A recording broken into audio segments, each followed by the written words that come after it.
Monterey County, the race for county supervisor, District 2, between incumbent John Phillips and challenger Regina Gage. A heated one this primary season, a lot of mud going back and forth here.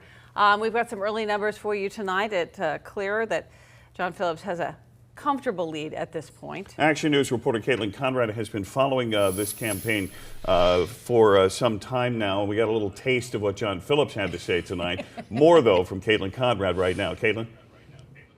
That's right, Dan. We had some early numbers when we talked to him this evening. But right now, like Aaron said, he's got a comfortable lead. He's got 59 to Regina Gage's 41% of the vote. Supervisor John Phillips celebrated early this evening with returns with a gathering at his house. The judges lived in Prunedale for 47 years, and close friends, family, and campaigners were there to celebrate. Phillips also received an early congratulatory call from former Congressman Sam Farr at the party. At the Regina Gage camp, Supervisor Jane Parker, Monterey City Councilor Alan Hoffa were all there to support the candidate at the IBEW Hall in Castroville. Gage has not conceded this race yet, but she says no matter what, she still has plans to serve in Monterey County. We're working on budgets for the last 2 days. I got out of there at 6:20, so I didn't have much time to be nervous or focus on the results. But yeah, I feel pretty good, and hopefully it holds. And if I don't prevail tonight, then I plan on continuing on at Meals on Wheels and providing vital services to the people in the Salinas Valley.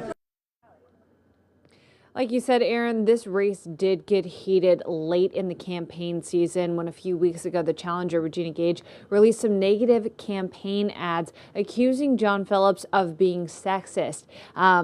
Phillips, when we talked to him about this evening, he says he was very happy that his community came out to support him in the last couple of weeks, and then, of course, today on Election Day. Dan, Aaron.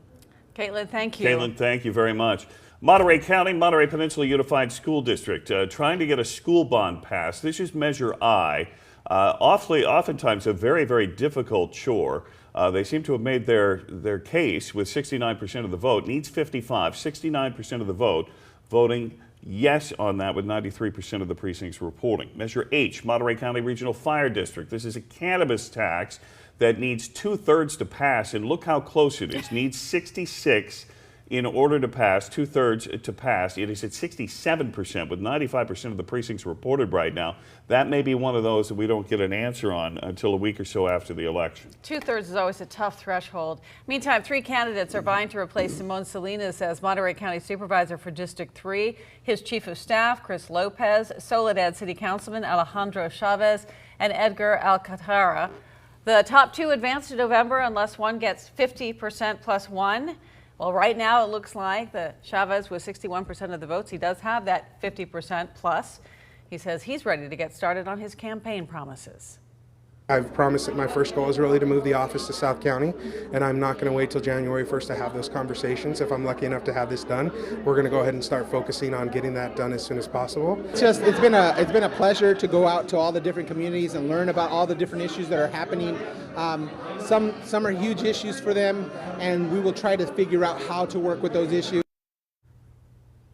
Santa Cruz Measure P, Mountain Elementary School bond issue. This one needs 55% to pass. And again, it appears that they've made their case to voters there as well. It seems comfortable at this point. Another school bond, Measure R, Loma Prieta bond, again needing 55%, doing well tonight. We just looked at the supervisor race in Monterey County. I want to go over to Santa Cruz County right now, where we have 5 candidates trying to get the seat in District 4. Top 2 advance to a November race unless there is someone with 50% plus 1, which there is not tonight. It doesn't look like we're going to get there tonight. Action News reporter Phil Gomez has more tonight from the Santa Cruz County Elections Office. Well, good evening, Aaron. Good evening, Dan. Behind me, you see a white tent, and that's where all the ballots from Santa Cruz County are brought in. There's 137 polling spots in 94 different locations, and so they're dropped off here and then taken upstairs where they're eventually counted. Now, the incumbent, Greg Cabot, he's got a reputation for toppling Goliaths, political Goliaths here.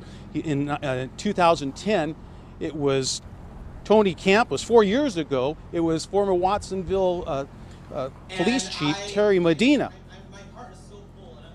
The question is, will he have enough votes to move on to the November midterm election? Late this evening, Caput was doing some last-minute campaigning. He stands by his record over the last 7 years as South County's representative, while Jimmy Dutra, who ran against Caput 4 years ago and lost, says he's ready to lead South County. I have a lot more experience now than I did in 2014. I've currently been the city council member for the last 4 years. I'm currently the mayor pro tem for the city of Watsonville. I've been working hard to really make the changes in our community that people need and that we need as you know, Watsonvillians. Well, people know what my record is, so I've always said that I'll win on my record or I'll lose on my record, and that's what I've spoken out. People know how I stand. And they know I will speak up for South County. Now, there was a little glitch at county elections that didn't affect any of the results out, but it had to do with the colors on the internet page. They were too light to read. They're still having little issues with that, but it is not affecting any of the results. So we should be getting another update at about midnight from county elections on this race and others. Yeah, some frustration with that, but they'll get it worked out. Very good. Thank you, Phil. Want to take a look at the race for District 3 Supervisor in Santa Cruz County. The incumbent Ryan Coonerty, very comfortable lead at this hour. Now I want to go back to the race for governor. As we mentioned at the top of the broadcast, 27 people on the ballot. Gavin Newsom and John Cox, the frontrunners, as we came to the polls, it looks like they're advancing to the general election come November. Numbers look like this. Tonight, again, comfortable margins at this hour. Tonight we have live team coverage starting with Action News reporter Brian Heap. He is live in San Francisco with the Newsom campaign. And Brian, the lieutenant governor was quick to say this is not a victory speech. He made that very clear, Dan and Aaron. Yes, he said this is not a victory speech. He likened it more to halftime of a football game, but he said the home team is winning big. And Gavin Newsom came out here this evening. He was energized. He addressed his crowd of supporters. He worked the crowd a little bit. We tried to get in there actually to get a live interview with him at one point, but his people turned us away. They said, no, that wasn't going to happen tonight.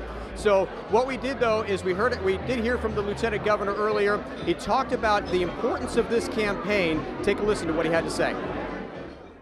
And it looks like voters will have a real choice this November between a governor who's going to stand up to Donald Trump and a foot soldier in his war on California. Mark my words, I've never backed down from a fight, and neither have you.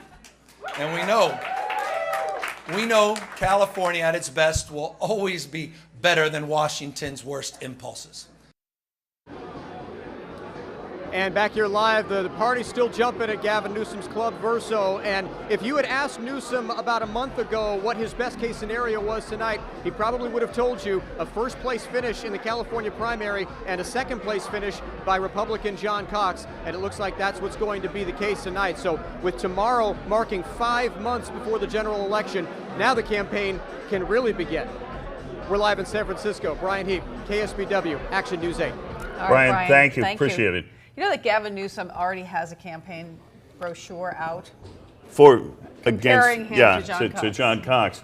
Action News reporter Mike Lurie has been following the Cox campaign. He's down in San Diego with their campaign watch party there. They're going to put up a big fight over the next 5 months, Mike.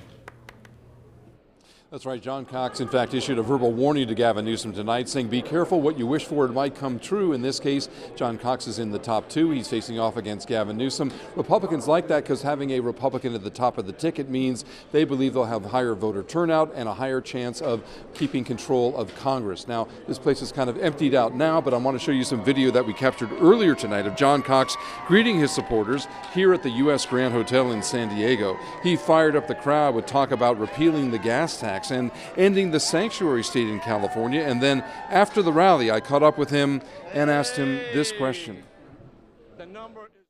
What's the pathway to victory? Be honest with people. Tell them the truth. This state has a $1 trillion unfunded pension debt. Our homes are triple the national average. Gasoline prices are way too high. People can't live. They're moving out of state. We can't live like this. We got to do something about it. And Gavin Newsom and his Democratic Party is going to have to take responsibility. I want to make sure they own it. Well, John Cox is also having to put his money where his mouth is. He's contributed about nearly $5 billion into his own campaign. He'll have to contribute a lot more to be competitive in the fall against Gavin Newsom. Reporting live in San Diego, Mike Lurie for KSPW Action News 8. Mike, appreciate it. We're going Mike, to see a thank lot of you. ads in this campaign. Oh, yeah. All right, San Benito County Sheriff Darren Thompson, the incumbent, winning this one very, very comfortably. We did get a chance to talk to him. This is what he had to say. I feel very honored by this community. It's a tremendous honor to serve in the capacity of sheriff, and I enjoy the relationships that I have here, and I'm certainly proud of the fact that we've had a great record for the last 8 years, and I've been trusted to go another 4 years. For more election results, log on to our website at kspw.com. We'll also have the results scrolling at the bottom of your screen throughout the newscast on both KSPW and Central Coast ABC. And the ballots will keep getting counted throughout the evening, and we'll have updated returns for you tomorrow morning on Action News Sunrise. And of course,